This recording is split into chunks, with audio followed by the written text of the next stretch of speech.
I'm Dominique Macia, and today we're talking about the 1920s and the effects of Prohibition. Prohibition began after January 29, 1919, when Congress passed the 18th Amendment, which banned alcohol throughout the United States.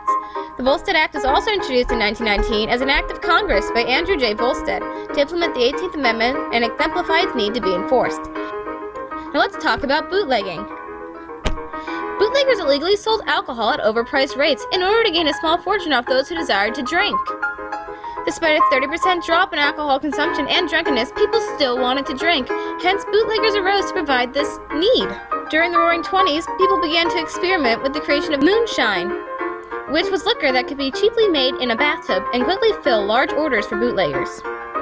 Bootleggers inspired such films as The Roaring Twenties, starring James Cagney, which highlighted the dangerous but luxurious life of bootleggers and the excitement of it all. The movie, made in 1939, showed how former World War I soldiers pulled their lives back together after the war, through bootlegging demonstrating the drastic change in lifestyle that liquor profits created for bootleggers during this time. The current background image and the previous one comes from this film, which showed how society perceived the decade after its end. Bootleggers could easily dodge the law since men within the government broke the law themselves and were potential clients. Despite how easy it was to sell and distribute liquor, bootleggers still feared being caught by the law, and so did their clients. This forced the creation of speakeasies. Speakeasies were hidden bars that resided behind the walls of barber shops, general stores, and other places of business. Some speakeasies generated enough money to contain a band, dancers, and high-quality dining furniture. During Prohibition, Al Capone moved to Chicago and began with his gang to illegally distribute alcohol to speakeasies. Bootleggers like Al Capone would bribe government officials in order to continue their practice without getting caught. Now let's talk about brewery raids.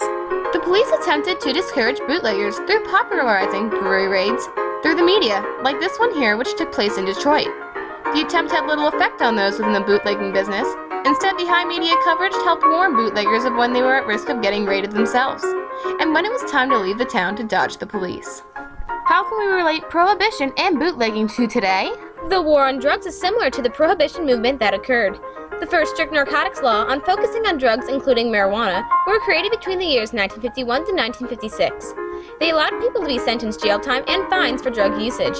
However, just like we see when alcohol is banned, this does not stop the selling of marijuana, but rather the creation of drug-dealing gangs, drug houses, and protests to no avail to legalize drugs like marijuana. In 1996, California finally passed a law allowing for the use of marijuana for medical purposes. Today, in 2015, the government and society debates on whether marijuana should be legalized in all states for all purposes, just like how Prohibition was debated before it ended in 1933. Thanks for watching. Hope you enjoyed.